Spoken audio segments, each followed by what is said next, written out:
ಸ್ವಾತಂತ್ರ್ಯ ಬಂದು ದಶಕಗಳೇ ಆದರೂ ಈ ಕುಟುಂಬಗಳಿಗಿಲ್ಲ ಬೆಳಕಿನ ಭಾಗ್ಯ. ಡಿಜಿಟಲ್ ಯುಗದಲ್ಲೂ ದೀಪವಿಲ್ಲದೆ ಕತ್ತಲಿನಲ್ಲೇ ಕಾಲ ಕಳೆಯುವ ಸ್ಥಿತಿ. ಚಿಮಣಿ ಅಥವಾ ಸೀಮೆ ಎಣ್ಣೆ ದೀಪದಿಂದ ಬೆಳಕಿನಲ್ಲೇ ಶಾಲಾ ಮಕ್ಕಳು ಓದ್ತಾ ಇದ್ದಾರೆ.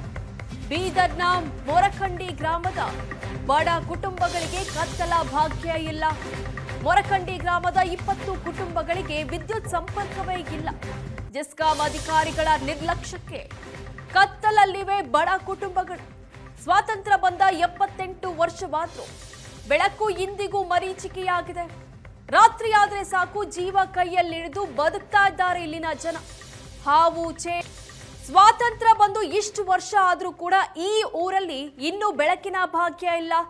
ಚಿಮಣಿ ಹಾಗೂ ದೀಪವನ್ನ ಹಿಡ್ಕೊಂಡು ಮಕ್ಕಳು ಓದ್ತಾ ಇದ್ದಾರೆ.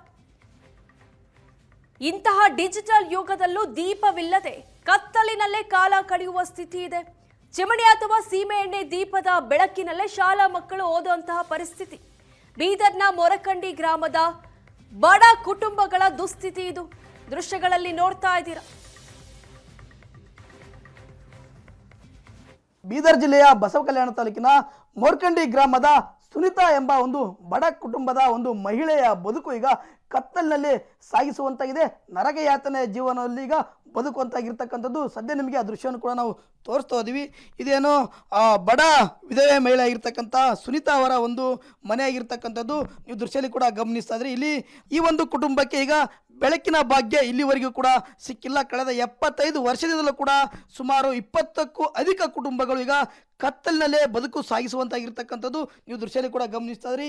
ಈ ಸುನಿತಾ ಎಂಬ ಬಡ ಮಹಿಳೆಗೆ ಸುಮಾರು 5 ಜನ ಮಕ್ಕಳು ಇರ್ತಕ್ಕಂಥದ್ದು. ಅದು ಕೂಡ 5 ಜನ ಕೂಡ ಹೆಣ್ಣು ಮಕ್ಕಳು. ಈ ಮಕ್ಕಳು ಕೂಡ ಶಾಲೆಗೆ ಹೋಗ್ತವೆ. ಶಾಲೆಗೆ ಹೋಗಿ ಬಂದು ಇಲ್ಲಿ ತಮ್ಮ ಹೋಮ್ ವರ್ಕ್ ಇರ್ಬೋದು, ಜೊತೆಗೆ ಓದು ಇರ್ಬೋದು, ಪರೀಕ್ಷೆ ಸಮಯದಲ್ಲಿ ಸಾಕಷ್ಟು ಕೂಡ ಅಭ್ಯಾಸವನ್ನು ಮಾಡಬೇಕಾಗಿದೆ. ಅಂತಹ ಒಂದು ಸಂದರ್ಭದಲ್ಲಿಯೂ ಕೂಡ ಈ ಒಂದು ಚಿಕ್ಕ ಚಿಕ್ಕ ಮಕ್ಕಳು ಚಿಮಣಿ ಬೆಳಕಿನಲ್ಲೇ ಈಗ ಓದ್ತಾ ಇರ್ತಕ್ಕಂಥದ್ದು ದೃಶ್ಯದಲ್ಲಿ ಕೂಡ ಗಮನಿಸಿದ್ರೆ. ಈ ದೃಶ್ಯ ನೋಡಿದರೆ ಎಂಥವ್ರಿಗೆ ಕೂಡ ಇದೆ ಜಲ್ಲನ್ನತ್ತೆ. ಇಡೀ ಈ ಒಂದು ಮನೆಗೆ ಒಂದೇ ಒಂದು ಬೆಳಕು ಕೂಡ ಇಲ್ಲ, ಇಲ್ಲಿ ಒಂದು ಲೈಟ್ ಕೂಡ ಇಲ್ಲ. ಅಂತ ಒಂದು ಪರಿಸ್ಥಿತಿ ಇರ್ತದೆ. ಯಾಕಂದರೆ ಇಲ್ಲಿ ದೃಶ್ಯದಲ್ಲಿ ಕೂಡ ಗಮನಿಸಿದ್ರೆ ಮನೆ ಮೇಲೆ ಲೈಟ್ ಕೂಡ ಇರಬೇಕಾಯಿತು. ಆ ಒಂದು ಲೈಟ್ ಬೆಳಕಿನಲ್ಲಿ ಈ ಒಂದು ಮಕ್ಕಳು ತಮ್ಮ ಅಭ್ಯಾಸವನ್ನು ಮಾಡಬೇಕಾಗಿತ್ತು. ಜೊತೆಗೆ ಇಲ್ಲಿ ಅಡುಗೆ ಮಾಡೋದಿರ್ಬೋದು, ಜೊತೆಗೆ ಬೇರೆ ಬೇರೆ ತಮ್ಮ ದಿನನಿತ್ಯದ ಒಂದು ಕೆಲಸ ಕಾರ್ಯಗಳನ್ನು ಮಾಡಬೇಕಾಗಿರ್ತಕ್ಕಂಥ ಈ ಕುಟುಂಬಕ್ಕೂ ಈಗ ಸಂಪೂರ್ಣವಾಗಿ ಈಗ ಕತ್ತಲು ಆವರಿಸಿಕೊಂಡಿರ್ತಕ್ಕಂಥ. ಇದರಿಂದಾಗಿ ಮಕ್ಕಳು ಪರೀಕ್ಷಾ ಸಮಯದಲ್ಲಿ ಇದೇ ರೀತಿ ಚಿಮಣಿ ಬೆಳಕಿರ್ಬೋದು, ಜೊತೆಗೆ ಬೇರೆ ಬೇರೆ ಮೋಣದ ಬತ್ತಿ ಬೆಳಕಿನ ಜೊತೆಗೆ ತಾವು ಅಭ್ಯಾಸ ಮಾಡಿ ಓದು ಬರಹ ಕಲಿತಕ್ಕಂಥ ಒಂದು ಪರಿಸ್ಥಿತಿ ಕೂಡ ಇಲ್ಲಿ ಇರ್ತಕ್ಕಂಥದ್ದು. ಈಗ ಎಷ್ಟು ವರ್ಷದಿಂದ ನಿಮ್ಮ ಮನೆ ಕರೆಂಟ್ ಇಲ್ರಿ? ಭೂಕಂಪ ಸಾಲಿ ಬಂದೇವ್ರಿ. 10-20 ವರ್ಷ ಐತ್ರಿ ಕರೆಂಟ್ ಇಲ್ಲ ರೀ. ಹೆಂಗ್ ಮಾಡ್ತೀರಿ? ಹಂಗೆ ದೀಪ ಹಚ್ಚ ಓದ್ತಾರ್ರಿ ಪರ್ಗಳು. ಅಲ್ಲಮ್ಮ, ಈಗ ಸರ್ಕಾರ ಸಾಕಷ್ಟು ಸೌಲಭ್ಯಗಳನ್ನು ಕೊಡಬೇಕಾಗಿತ್ತು. 75 ವರ್ಷ ಸ್ವತಂತ್ರ ಸಿಕ್ಕು, ಪಾಪ ಹೆಂಗ್ ರೀತಿ ಜೀವನ ನಡೆಸ್ತಾರೆ? ಓದೋದಂಗ ಮಕ್ಕಳು, ಬರೆಯೋದಂಗ, ನೀವು ಅಡಿಗೆ ಮಾಡೋದಂಗ ಅಂತ ಹಂಗೆ ಮಾಡ್ತೇವ್ರಿ. ಹೆಂಗ್ ಮಾಡ್ತೀರಿ? ದೀಪ ಹಚ್ಚ ಮಾಡ್ಕೊಂತವ್ರಿ. ಮಕ್ಕಳು ಓದೋದು ಹಂಗೆ ರೀ, ದೀಪ ಹಚ್ಚ ಪರೀಕ್ಷೆ ಸಮಯದಾಗ. ಹಂಗೆ ರೀ. ಇಲ್ಲಿ ಕರೆಂಟ್ ಇಲ್ಲ ರೀ, ಹಂಗೆ ಮಾಡ್ತಾರ.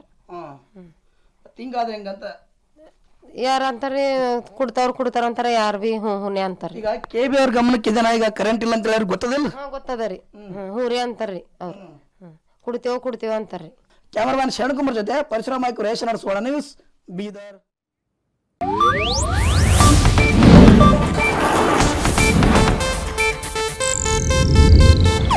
ಇದು ಏಷ್ಯಾನೆಟ್ ನ್ಯೂಸ್ ನೆಟ್ವರ್ಕ್ ಪ್ರಸ್ತುತಿ.